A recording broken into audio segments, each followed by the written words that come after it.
क्या आपने कभी किसी राजा की कहानी सुनी है? पहले था खून का प्यासा, लेकिन बाद में बन गया शांति का प्रतीक।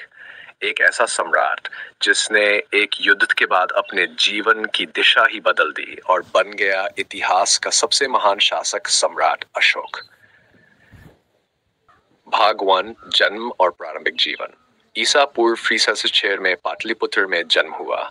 मौर्य वंश के राजकुमार अशोक का पिता थे सम्राट बिंदुसार और दादा भारत के महान सम्राट चंद्रगुप्त मौर्य। बचपन से ही अशोक तेज, साहसी और निडर थे, लेकिन दरबार में बहुतों को यह बात खटकती थी क्योंकि अशोक को क्रूर और कठोर कहा जाता था। युद्ध और सत्ता की चढ़ाई। राजकुमार अशोक ने छोटी उम्र में ही कई विद्रोह कुचल दिए थे। उनकी तलवार की धार से दुश्मन कांपते थे।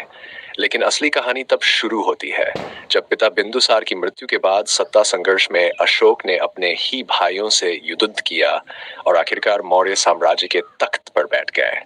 सम्राट ही कलिंग युद्ध, जीवन का मोड़। फिर आया वो दिन जिसने इतिहास बदल दिया। ईसा पूर्व D60 कलिंग युद्ध। धरती लहू से लाल हो गई थी। 1 लाख से ज्यादा लोग मारे गए, हजारों घर उजड़ गए। और जब अशोक ने युद्ध भूमि में पड़ी लाशें देखी तो उनका दिल कांप उठा। उन्हें एहसास हुआ कि तलवार से नहीं, दया और धर्म से ही दुनिया जीती जाती है। भाग 4, धर्म परिवर्तन और शांति के बाद सम्राट अशोक ने सब कुछ बदल दिया। उन्होंने बौद्ध धर्म अपना लिया और पूरे भारत में शांति, प्रेम और करुणा का संदेश फैलाया। उन्होंने हिंसा छोड़ दी और लोगों से कहा, सच्ची विजय दूसरों पर नहीं, खुद पर होती है। अशोक ने जगह जगह धर्म स्तंभ बनवाए जिन पर लिखा था, सभी प्राणी मेरे बच्चे हैं। जीवन के अंतिम वर्षों में सम्राट अशोक पूरी तरह धर्म और प्रजा सेवा में लीन हो गए। उनका निधन हुआ ईसा पूर्व 2 में, लेकिन उनकी गाथा आज भी जीवित है।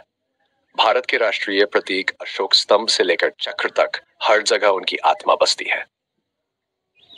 एक राजा जिसने तलवार से नहीं, अपने दिल से राज किया।